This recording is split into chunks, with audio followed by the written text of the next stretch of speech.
Black resistance in its many forms is the topic of a new and very important book by Dr. Kelly Carter Jackson. The book is titled We Refuse, A Forceful History of Black Resistance. And I want to emphasize, forceful is key in that title. Even as the NAACP was arguing for protection in court, Black people outside of courts were arming themselves and learning self-defense on the ground. They understood that the courts might not protect them day to day and that they would have to protect themselves. Jackson's examples of resistance span the length of American history, and throughout, a basic theme emerges of Black women as among the fiercest resistors, protectors, and revolutionaries. Kelly Carter Jackson tells the story of discovering that her own grandmother kept a loaded gun at her bedside to protect herself and her family, recognizing that she would not always be able to count on the state for protection. And Carter tells the story of civil rights activist Mabel Williams, who understood that her sons wanted so badly to participate in a protest march that in order to secure their safety, she sat in her car during the march with a shotgun nearby. Throughout the history of this country, Black humanity has been questioned. And as Kelly Carter Jackson writes, Black people have always resisted. Dr. Kelly Carter Jackson joins me now. She is a professor of Africana Studies at Wellesley College and the author of several important books. But the newest is We Refuse, A Forceful History of Black Resistance, and it's out now. So, Dr. Jackson, let's start with your focus on Black women.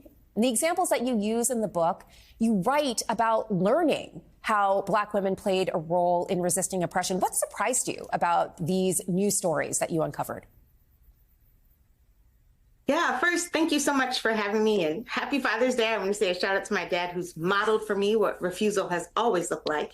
It was his mother that had the shotgun in her nightstand, that we were shocked to find out that my grandmother was packing heat. And it really compelled me to go down this deeper story that doesn't just involve my family, but so many Black families across the country that have had to seek out their own protection when the police would not protect them, when the mob was coming for their neighborhood.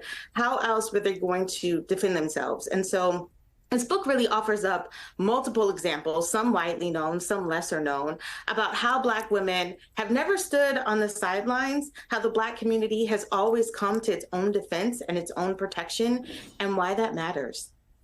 So a big part of the book, and you make a lot of this in the introduction, is this idea of nonviolence and its importance to the cause of Black resistance. And I just want to quote a little bit from the introduction. Nonviolence on its own is not at all expansive enough to rectify the harm that has been caused by racism. Promoting and celebrating nonviolence as the only acceptable form of resistance is rife with handicaps. I am suggesting a much broader range of tools. One cannot build or even dismantle an entire house with only a hammer.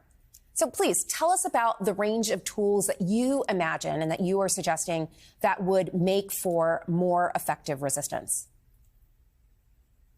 Sure. So I look at a range of tools. My book is made up of 5 chapters. It's made up of revolution, protection, force, flight, and joy. And I readily admit that even these chapters are not fully exhaustible, that we have so much at our disposal for Black people to defend themselves against white supremacy. But I wanted to focus on these 5 chapters because I have seen from my own personal experiences how revolution, force, flight, protection, joy has worked out in my life and has worked out effectively. But I've also seen how it's worked out throughout history, how Black people have used revolution, not just in the American Revolution, but also in the Haitian Revolution, how the Underground Railroad and the abolitionist movement was all about protection. How when we think about the long freedom struggle and the civil rights movement, we think about, the deacons of self-defense. And then I also wanted to think about things that we don't think about, like flight, how when Black people leave, when they choose to say, not on my watch, I'm leaving, and they either flee the South or flee rural areas to urban areas or flee the country altogether, like James Baldwin or Josephine Baker that go to Paris, or other Black Panthers that go to Africa. And then the last chapter really looks at joy. It looks at how joy can be a weapon, how joy fortifies ourselves against sort of the erosion of white supremacy. Well, I want to go back to your point about nonviolent resistance. You talk about these other forms of resistance, and your point is that we have to have more than one tool. And nonviolent resistance actually has a more checkered history. It's praised today, but in its own time, it's actually very criticized. I want to show you a poll here. In August 1966, 63% of Americans had an unfavorable view of Dr. Martin Luther King Jr., who's now almost universally revered and very much associated with the principle of nonviolent resistance. What does this sort of shocking poll number suggest to you about the capacity for any one form of resistance to cover all bases?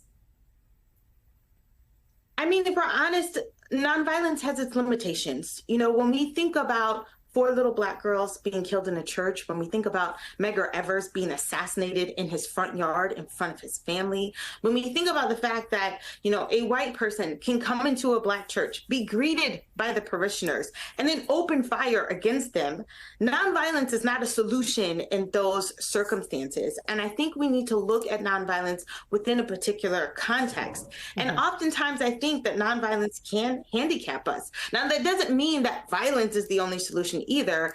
I tell my students a lot, I don't like binaries. I don't like violence or nonviolence. It's this or it's that. I think we have a whole array of solutions, and it's going to take an all hands on deck approach to really abolish white supremacy, to make it non-existent, to really think about the ways we can eradicate discrimination and racism wholesale.